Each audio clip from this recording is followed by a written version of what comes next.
Her Har Mahadev welcome to my अनादा blog. तो आज के আমি চলে এসেছি জয়সিরি, যেখানে আমি আমার সব থেকে কাছের মানুষ ভোলে আবার ফার্স্ট জ্যোতির্লিঙ্গে দর্শন করব। মানে এটা ফার্স্ট জ্যোতির্লিঙ্গ না, বাট আমার লাইফে ফার্স্ট দেখা জ্যোতির্লিঙ্গ হলো এটা। তো আমরা চলে এসেছিলাম হাওড়া থেকে ট্রেনে করে। আমাদের রিজার্ভেশন করানো ছিল, বাট আমরা ওই ট্রেনটা মিস করেছি, তাই জন্য আমাদের লোকাল ট্রেনে আসতে হয়েছে। তো ট্রেন ধরে আমরা নেমে গেছি জয়সিরি থেকে দেওঘর আসার জন্য টোটো পাওয়া যায়। যেই অটোটা বা টোটোটা শেয়ারিং বেসিসে হবে, আমি 20 টাকা করে নিয়েছিল। শেয়ারিং বেসিসে আমরা চলে আসি টাওয়ার চক, আর টাওয়ার চক থেকে টোটো ধরে নিই আমরা আমাদের হোটেলের সামনে যাওয়ার জন্য। আর হোটেলে পৌঁছানোর পর অনেকটাই টাইম ছিল, তাই জন্য আমরা ওখান থেকে চেঞ্জ করে বেরিয়ে গেছিলাম ঘুরতে। এখন আমরা বেরিয়ে গেছি সাইট সিইং করতে অটো করে। অ্যান্ড যাবো আমরা 3টে জায়গা, একটা নলাক্ষা মন্দির, একটা ত্রিকুট পর্বত, আর একটা হচ্ছে তপোবন। তো দেখা যাক কেমন লাগে জায়গাগুলো। আমরা চলে এসেছি এখন নলাক্ষা মন্দির। এটা হচ্ছে নলাক্ষা মন্দির। চলো দেখা যাক ভেতরে কি আছে।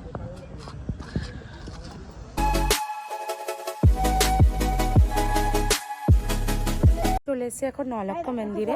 এটা নলাক্ষা মন্দিরের এন্ট্রেন্স। এটা দিয়ে আমরা এবার ভেতরে ঢুকবো। এখানে একজন গোপাল নিয়ে বসে আছে, আমি জানি না ইনি কে, কারণ এখানে কিছু লেখা নেই।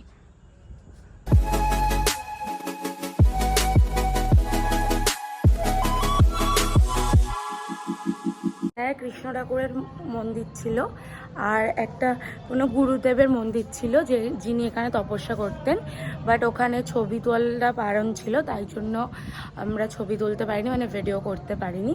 বাকি পুরো মন্দিরটাই তো তোমাদেরকে দেখিয়ে দিলাম। এখন আমরা নলাক্ষা মন্দির কমপ্লিট করার পর চলে যাচ্ছি ত্রিকুট পর্বতের উদ্দেশ্যে, যেখানে বলে ব্রহ্মা বিষ্ণু মহেশ্বর এই তিনজনের নামে 3টে পর্বত আছে।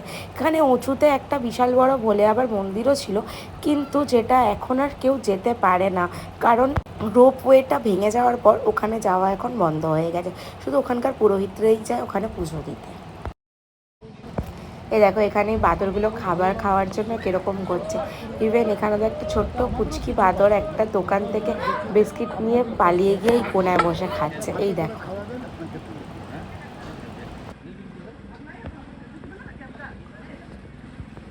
ওই দেখো দেখ পালিয়ে গেছে। এখন ত্রিকুট পর্বত চলে এসেছি। ত্রিকুট পর্বতের ওপরে উঠছে। এখানে প্রচুর বাঁদর, আর খুব দৌড়াদৌড়ি করে ওরা, ঠিক আছে।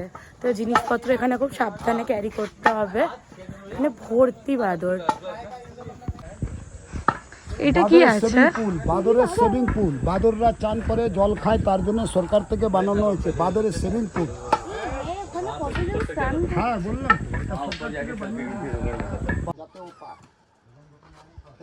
তুই তো ফেলেই দিলি।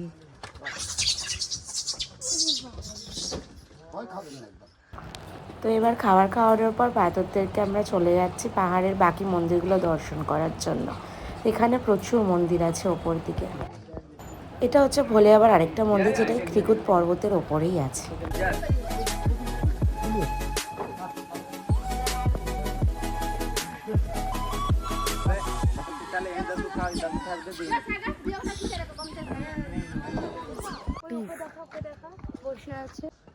হ্যালো। ঘামে গরমে ঘামে টিপ সব গলে জল হয়ে পড়ছে। আমরা এতক্ষণে 115টার উপর সিঁড়ি উঠে নিয়েছি, এখন আরো উপরে উঠছি। এখানকার লোকাল লোকরা বলে এটা নাকি জটায়ুর গুফা, মানে জটায়ু নাকি এখানে বাস করতেন। এটার নাম মন মানে না চাতাল। কোয়েলার দেব সেখানে নেচে গেছে গানটাতে, তাই জন্য তারপর থেকে এটার নাম দিয়ে দিয়েছে। ভিডিওটা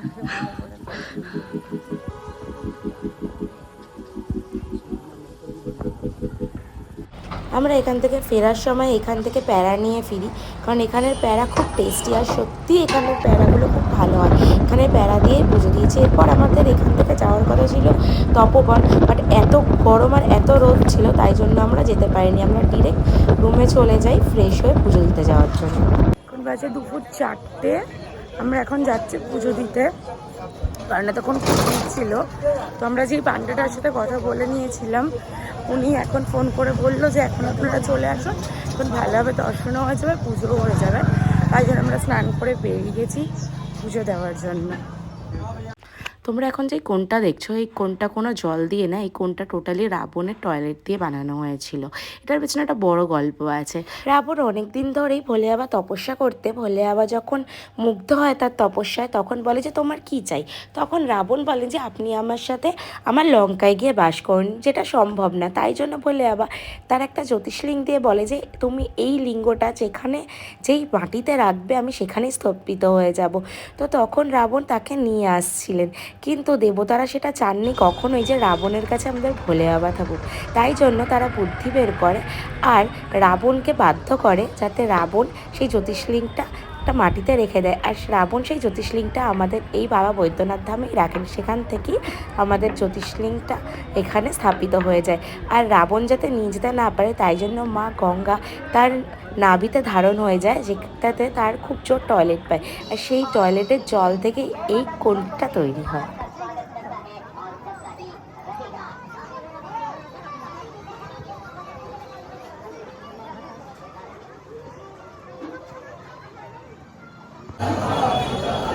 এখন যাচ্ছি ভেতরে, এখন অনেকটাই খালি আছে, আশা করছি খুব একটা বেশি লাইনে দাঁড়াতে হবে না।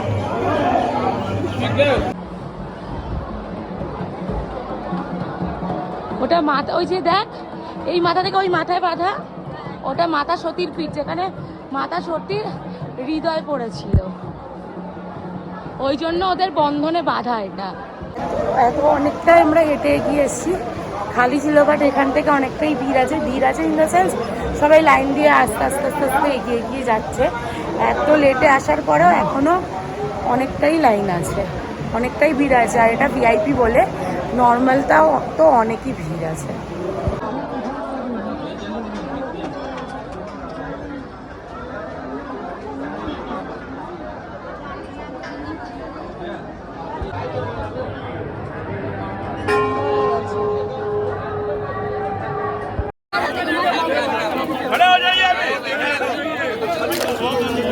আমাদের পুজো দেওয়া কমপ্লিট, আমরা খুব সুন্দর পুজো দিয়েছি, খুব ভিড় ছিল তাই প্রপার ভিডিও তুলতে পারিনি, এইটুকুই তুলতে পেরেছিলাম।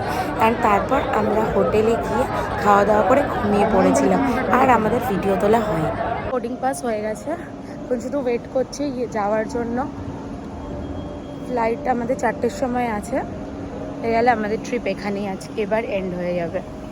আমরা এখন লাইনে আছি, হেঁটে হেঁটে যাচ্ছি, ওরা আমাদেরকে বাসও দেয়নি, কিন্তু ওরা আবার রিচেক করেছে, ঠিক আছে। ওর থেকে চিলি ফ্লেক্স ছিল সেটাও নিয়ে নিয়েছে।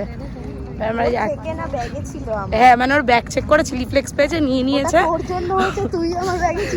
আবার চিলি ফ্লেক্সের সাথে ওর বোর্ডিং এর ছবিও তুলেছে। আমি বললাম তাহলে জিজ্ঞাসা কর রিটার্ন দেবে কিনা, ওরা জিজ্ঞাসা করলো না। এখন আমরা যাচ্ছি, বিশাল গরম, বিশাল গরম, ধুধু করছে গরমে। আমরা মেঘের দেশে চলে এসেছি।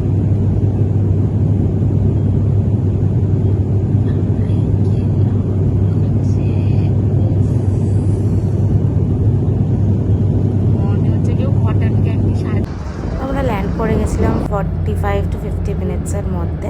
দেন তারপর ল্যান্ড করার পর ওরা ওখান থেকে বাস দিয়ে দিয়েছিল আমরা যাওয়ার জন্য। বাট যেটা আমরা 1 সেকেন্ডের মধ্যে চলে যেতে পারতাম গেটের সামনে, আমাদের পুরো ঘুরিয়ে 5 মিনিট ধরে নিয়ে এসেছিল ওরা।